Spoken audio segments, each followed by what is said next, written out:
Hi, Schlockmeisters fans. A re-review from my previous channel from the 80s. Jennifer Jason Leigh and Lauren Tewes. It's Eyes of a Stranger. Let's check it out.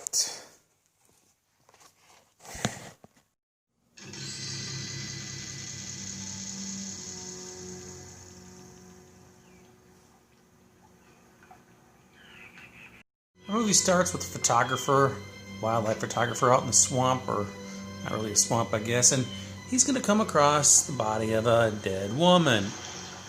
Thank you, Mona. Lauren Tewes plays a news reporter. With the possibility of a mad killer roaming our city, even the slightest suspicion should be reported to the police. I couldn't agree with you more, Jane. Our killer is prank calling his intended next victim. Fuck you, Debbie. Fuck you, bitch. Bitch. He keeps calling, too. I'm gonna kill you, Debbie.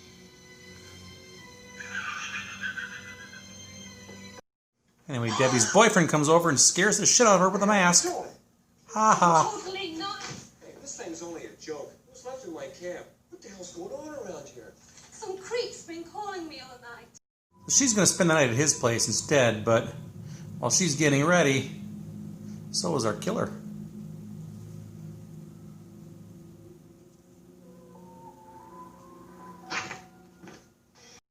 She finds his body on the ground and then look in the fish tank.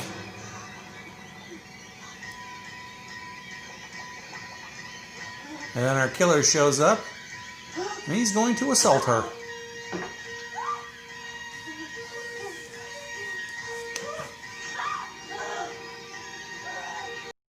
Later on, Jane, that's Lauren Tewes, spots the killer, and she immediately thinks there's something suspicious about him, which of course she's correct, but she has no reason to think anything suspicious about him, but it's a movie, right? Jennifer Jason Leigh plays Jane's deaf, mute sister. I should say deaf, blind, and mute sister. Wait, That's her boyfriend.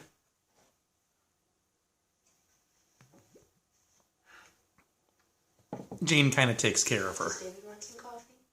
sure. We get a flashback. Tracy wasn't always that way. Tracy, you stay here.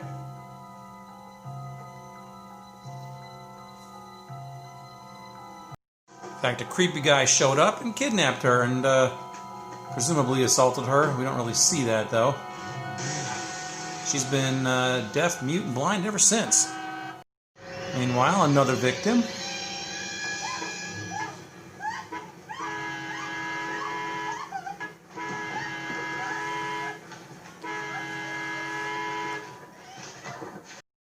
Don't know exactly what he did with her, but now he's dumping the body on a beach somewhere.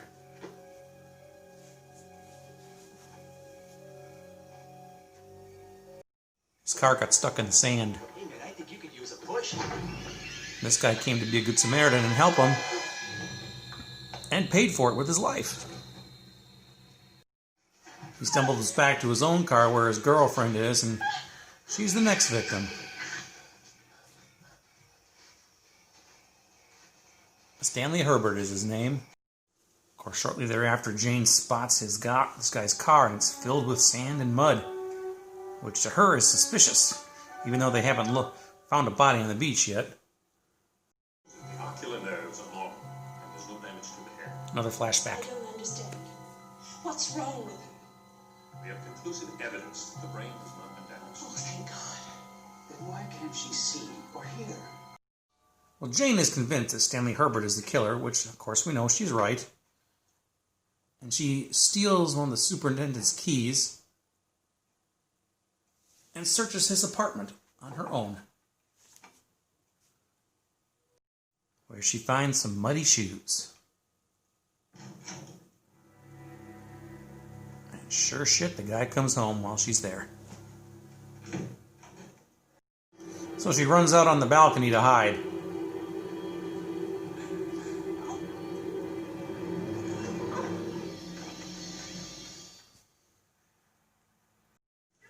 She took the shoe. Her boyfriend's an attorney. Stanley Herbert.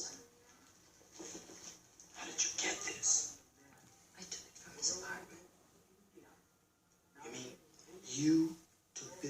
his apartment? Right.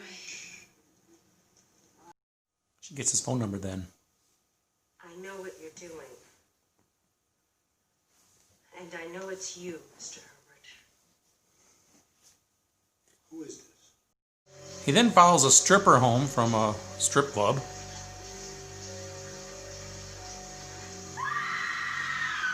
We don't see what happens, but you can use your imagination.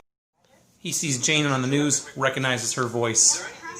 Before this phone freak strikes again.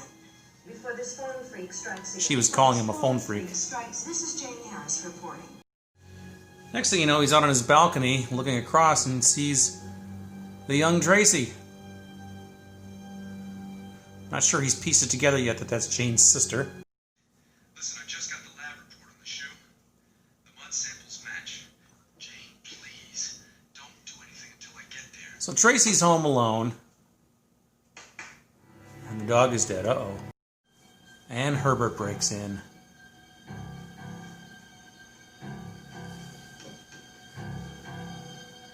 Herbert the pervert.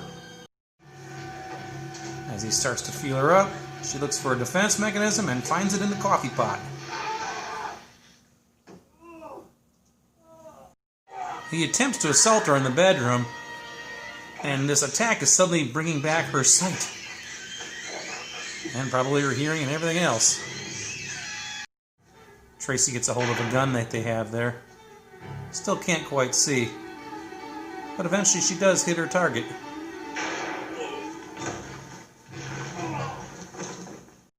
But of course he's not dead. He gets up, he attacks her. Jane comes home. She gets the gun. And finally finishes him off.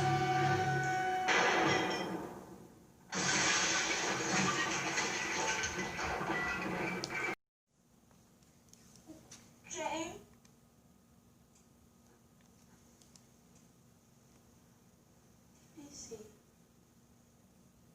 She can talk now. That's our movie.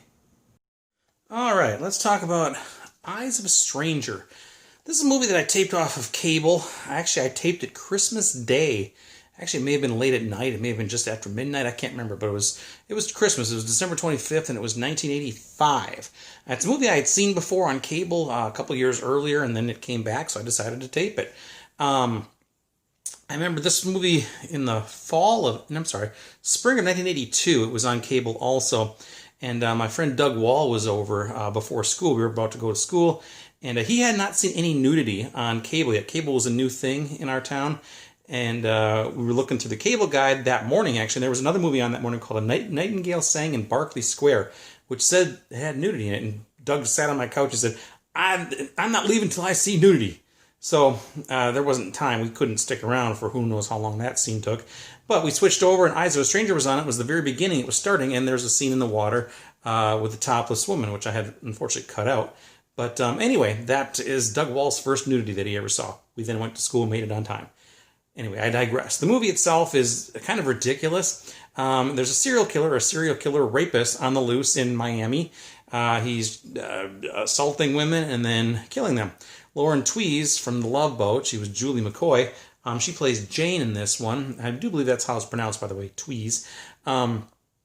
She plays Jane. She's a news reporter, and she's just over the top about this story. She wants to figure out who this guy is, catch him, whatever, even though she's just a reporter, not a cop. Anyway, she sees this guy in this parking garage, which she suddenly thinks he looks suspicious. Why? I have no idea, but she did. And, of course, she's right. This is our killer.